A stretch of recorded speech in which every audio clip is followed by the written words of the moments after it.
Hi guys, it's Counting Guy. I wanted to show you my little weekend auction haul. I haven't made a video in like 7 weeks or something, so I thought it was about time to do another one here. Tell you what's going on in my life and how things is going.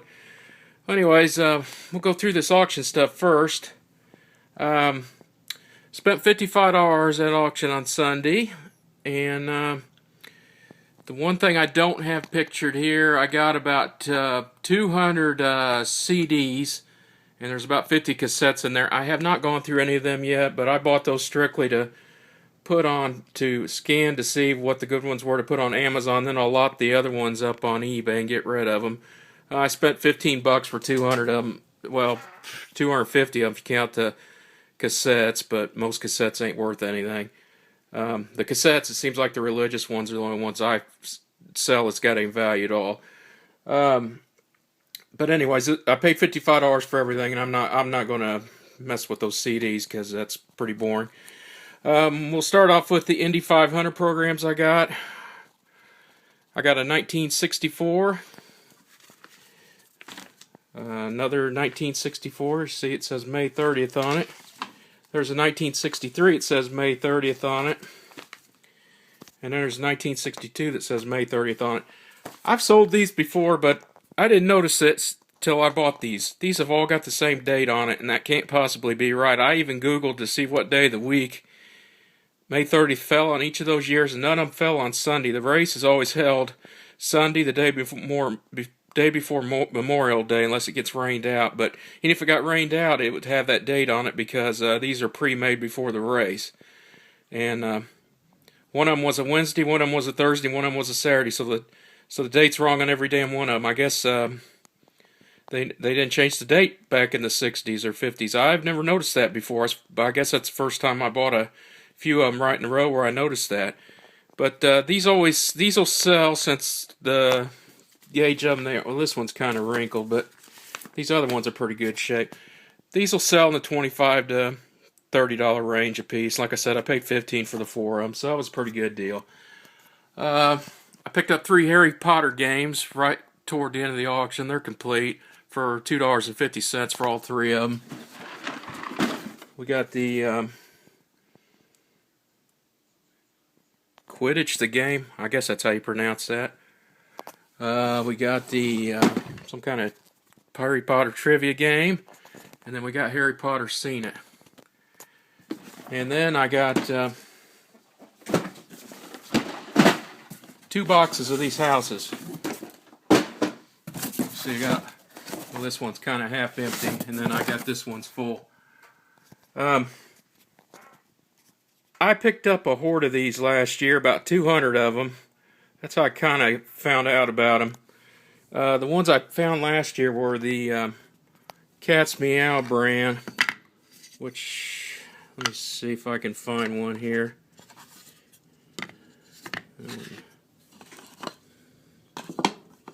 Yeah, that's Cat's Meow. Cat's Meow always has that black cat on them. But they're always wood buildings of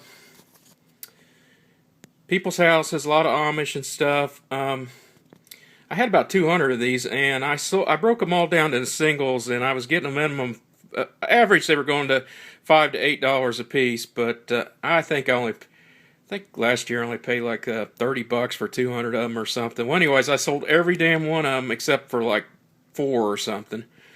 Whatever's left in my store right now. And then all these I picked up for $25, and but they're not all the same brand, but they should sell for about the same amount of money. I've got they got that one priced today. These are the ones I've never seen before. These are a lot more these are a lot more professionally done, more decisive, Inkernet, or that's the word I'm trying to say. Well, anyways, you know what I'm talking about. It's got the porch cut out and stuff. These are actually 2 pieces of wood glued together, and then they got the story on the back. Gidney House, South Bend, Indiana. And you can see it says Sheila 1995. So this is, I looked these up on eBay last night. These actually go for more than the cat's meows, but like I said, the cat's meows are just those flat wood ones. These are two pieces of wood glued together, I'm assuming, and then the stuff's cut out on it. See, J.M. Reed, general contractor. I mean, some of them are really nice. Some of them I got have $29.95 stickers on the back of them, so I'm assuming that's what they cost new. I'm not trying to get anywhere near that, but if I got half of that, I'd be damn happy. But as you can see, I mean, they got that nice 3D effect to them. And then there was also about 10 of these. These feel more like ceramic or plaster or something. They're real heavy, and then they got a place where they can be hung on a wall in the back. I'm not exactly positive on the value of these. I don't know if they'll be more or less, or if they don't sell at all. I haven't really researched these yet, but they were kind of just the way I look at it. They were kind of thrown in on the deal anyways. I was more interested in these wood ones, because them generic flat ones like this, I mean, I sold the crap out of these last year, and you can mail them in a first-class envelope for $2. It was extremely easy to get rid of. Alright, well, I'm not going to go through all these, but I've got well over 100 of them here or more, so I've got plenty to go through. If anybody's interested in them, give me a holler. Most people don't even know what they are. They think they're toys. They're not toys. They're decorative stuff. But it's just a collectible that women collect, or history buffs collect. And well, anyways, tell you what's going on with me since January 1st. Well, the 5th of January was when I actually was out, been out for full time. But that was the only income for the past year. Well, right after, yeah, I don't know, it was the 10th of the month, something like that. My old boss called me that I got laid off from last year, and he had a job offering for me, and I got to thinking about it, and I decided to go back. So I'm not full-time anymore, and I don't think there's any disgrace in that. The main reason I decided to go ahead and go back, I'm not going to go back permanent. That's not my plans. My plans is to grow my eBay store, get higher dollar inventory on there, and get back to this full time. But last year I was kind of thrown into this because I got laid off. I wasn't expecting to, but I was doing this already, pretty heavy, so I wasn't really scared at the time. But after doing it for a year, I just found out I'm just not at the income level on there to support myself happily. I was paying my bills, but there was nothing left over, and I was running into problems. I'd have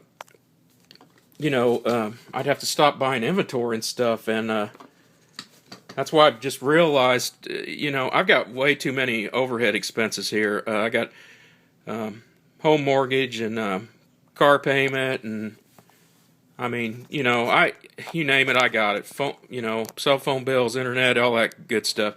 It's just a lot. It's hard when you got a lot of fixed bills that you can't get out of.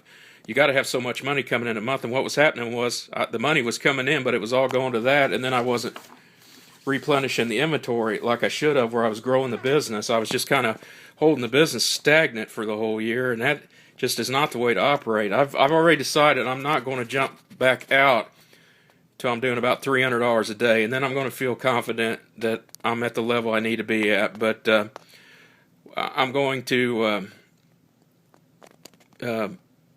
use this extra money to focus on buying better inventory and get more inventory on there.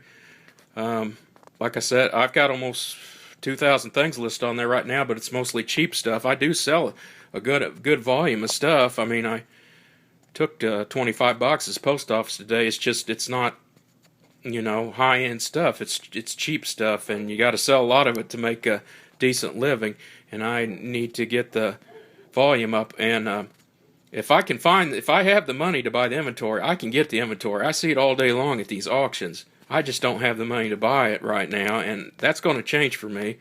And I'm going to step my game up and get to a much higher quality level this year. And like I said, guys, don't be afraid. I hear some of these pickers talking about, oh my God, I might have to go get a job, like that's the end of the world or something. That is not the end of the world, guys. That's a stepping stone to help you. You can always jump back out. Don't let yourself just go bankrupt because you're so hard-headed you don't want to go get a job. I'm doing as much on eBay right now as I'm working as when I wasn't working, when I was just doing it full time. I actually found out, since I came back, I think I'm doing this a little more thorough now because I'm on a set schedule every day. I mean, I'll admit, I was getting a little lazy and I didn't want to get up till noon. I didn't get up till noon, and there wasn't nobody forcing me to get up. And I'm doing a route driving thing right now where I'm running around Indy all day long, and if I see a garage sale or a thrift store or something I want to stop at, I can stop at. The only thing I'm getting hindered on is I don't have time to go to auctions during the week, but the best auctions are usually on the weekend anyway, so it really doesn't hurt me that bad. And I'm definitely going to be hitting yard sales hard if the weather ever breaks here. It's been so damn cold. It's -1 or something tonight. But we're not far from spring. But guys, just stay positive about everything. And like I said, if you have to take on a part-time job or something, it's not the end of the world. It ain't going to hurt you. If anything, it's just going to pump some more income into you so you can build your business up. I've been building this thing up for, I don't know, 3 or 4 years now, and I'm still not to the plateau I need to be at, but I'm not giving up. It's gonna work. And the other thing I was going to talk about, I've been watching Craigslist Hunter. He's a new YouTuber on here. Very smart. You guys should follow him. He was talking about people keep asking him what kind of stuff to sell. You guys need to sell the stuff you have a passion for, and sell the stuff you know about. Everybody is smart, knows a lot about a few things. Some of them don't even realize it, but they've grew up around it their whole life, or something their father did or something, and they grew up around it, and they know all about the ins and outs of it because they were around that their whole life, even though they've never tried to buy or sell it. You need to take that kind of information and make a niche out of it, and focus on what you know and expand on there. Don't buy stuff just because somebody else is buying it and says it sells, especially if you don't like listing it. Guys, I had an opportunity in my life last year because a friend of mine's got a thrift store, and I even did a couple videos on it about a year ago, and you can go back and you can look at it.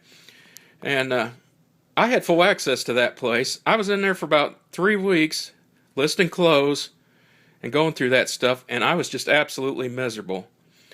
I am absolutely terrible at doing men's clothes. I'm terrible at colors. I'm terrible at styles. I'm terrible at measurements. I'm terrible at patterns. It just wasn't for me. So I had to get out of there.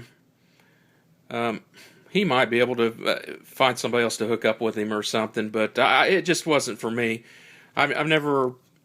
I'll do sports shirts, I'll do Harley Davidson shirts, rock t-shirts, and simple stuff. But when you get into dress shirts and you're talking about patterns and colors and stuff, I don't have a clue what's going on or what kind of cuff that is or anything. And I was miserable for 3 weeks. I mean, I might as well have been digging ditches. So I had to leave that alone. I found out my passion is for collectibles and hard goods. Eventually, I'm going to get into doing FBA on Amazon once I get enough cash coming in, but I haven't had the funds to do that. Well, those CDs I just bought, I'm going to scan those and see what I can. Bunch of those are going to go to Amazon, but that's a different thing there. But I'm just saying, go with your passion. If you don't love it, it's no different. If you're trying to buy and list something you can't stand buying and listing, you might as well be working for the man because you're going to be miserable. And it's probably going to be harder on you than working for the man, because you're gonna get lazy and you're gonna say, I ain't gonna do it today, I'll do it tomorrow, and then you'll never get to it. It's just simple as that. You got to have the right attitude about this. You got to have a passion for it. If you don't have a passion for listing and packaging and buying, you ain't got no business being a reseller. Simple as that. And nobody's going to change your mindset by buying their ebooks. I'm just telling you. Your best research is done on eBay completed auctions, and you can see what it's selling for, and then look at the ones that aren't selling, and then look at your competition when you list it. How many people are selling it right now? And that's your best information I can tell you. All right, guys, I'm going to get going. This is long enough. I just wanted to get a couple things said on what's going on with me, and I'm still out here full force. Anybody got any questions about anything, ask away. I'll help where I can. And I don't even charge. Have a good night, guys.